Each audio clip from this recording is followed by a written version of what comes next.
પુરુષોત્તમ રૂપાલાના વિવાદના કારણે ક્ષત્રિય સમાજ મેદાને છે. સાથે સાથે રાજ શેખાવત આજે એટલે કે 9 તારીખે કમલમ ખાતે વિરોધ કરવા જવાના હતા અને તેમની અટકાયત પોલીસ દ્વારા એરપોર્ટથી જ કરી લેવામાં આવી. જ્યારે અટકાયત કરવામાં આવી ત્યારે પોલીસ સાથે ઝપાઝપીના દ્રશ્યો પણ સામે આવ્યા છે. તેમની પાઘડી પણ ઉતરી ગઈ હતી. પાઘડી ઉતરી જતાં કરણી સેનાના અધ્યક્ષ રાજ શેખાવત ગુસ્સે પણ ભરાયા હતા તેવું પણ દેખાઈ રહ્યું છે. જેને લઈને કેટલાય આમ આદમી પાર્ટીના નેતાઓ હોય કે ક્ષત્રિય સમાજના નેતાઓ હોય તેઓ નિવેદનો આપી રહ્યા છે. આમ આદમી પાર્ટીના નેતા દાન ગઢવીએ પણ પ્રતિક્રિયા આપી છે, તે સાંભળીએ.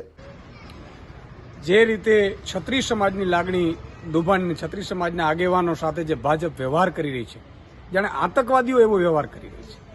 આજે તમે જુઓ, રાજ શેખાવતજી અમદાવાદ એરપોર્ટ ઉપર આવ્યા અને ભાજપ, જ્યાં સુધી રાજ શેખાવતજી ભાજપમાં હતા અને ભાજપ માટે પ્રચાર કરતા હતા ત્યાં સુધી ભાજપને વાલું લાગ્યું. પણ જ્યારે એમણે એક સમાજ માટે, ક્ષત્રિય સમાજની માતા દીકરીઓ ઉપર જ્યારે ટિપ્પણી થઈ ભાજપના નેતાઓ દ્વારા અને એમણે જ્યારે એમનો વિરોધ કર્યો ત્યારે એમની સાથે આતંકવાદી જેવો વ્યવહાર કરવાની જે ભાજપની પદ્ધતિ છે ખૂબ જ નિંદનીય છે. માત્ર અહીંયા જ નહીં, વિવિધ જગ્યાઓ ઉપર ખોટા ખોટા કેસોમાં ક્ષત્રિય સમાજના યુવાનો સાથે કેસ કરવામાં આવી રહ્યા છે. આ ક્યાંની તાનાશાહી છે? તમે વિચાર કરો, કોઈ માતા બેન દીકરીઓ ઉપર કોઈના ઘર ઉપર ટિપ્પણી કરે તો શું એ સમાજ, એ વ્યક્તિ, એ આગેવાન ચૂપ બેસશે? અને તમે માફી માંગીને છટકી જવા માંગો છો? આ ભાજપની ક્ષત્રિય સમાજ વિરોધની માનસિકતા દેખાડે છે.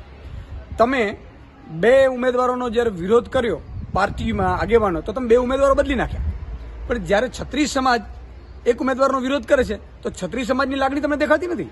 15 કરોડ ક્ષત્રિયો છે, ક્ષત્રિય આગેવાનો છે અને એમના ઇતિહાસ તપાસજો. ક્ષત્રિયાણીઓ જ્યારે રાજપૂતો યુદ્ધમાં જતા હતા ને ત્યારે એવું કહેતો હતો એ માતાજીઓએ કે કા મરજે કા મારજે, પીઠને દેખાડજે લગાડ. આ ક્ષત્રિયાણીઓ છે અને પાછે જોહાર કરતી હતી માતાજીઓ. અને એમની વિરુદ્ધ ટિપ્પણી થઈને ભાજપના પેટનું પાણી નથી હાલતું એને બચાવવા માટે નીકળ્યા છો. શરમ આવી જોઈએ. તમારી પોલીસ મુન્દ્રા પોર્ટ ઉપર 21,000 કરોડનો ડ્રગ્સ પકડાયું, એ ડ્રગ્સનો આરોપી પોલીસ જાપલામાંથી ફરાર થઈ ગયો. એ તો તમે રોકી નથી શક્યા, એ પકડી નથી શક્યા. એ ડ્રગ્સનો મુખ્ય આરોપી કોણ છે પકડી નથી શક્યા. અને તમે ક્ષત્રિય સમાજના આગેવાનોને જે રીતે જાણે આતંકવાદીઓ એવી રીતે વ્યવહાર કરો છો, ખૂબ જ નિંદનીય છે. અને આનો બદલો તમને આ લોકસભાની ચૂંટણીમાં ક્ષત્રિય સમાજની સર્વ ગુજરાતીઓ દેખાડશે. જય હિન્દ, જય ભારત.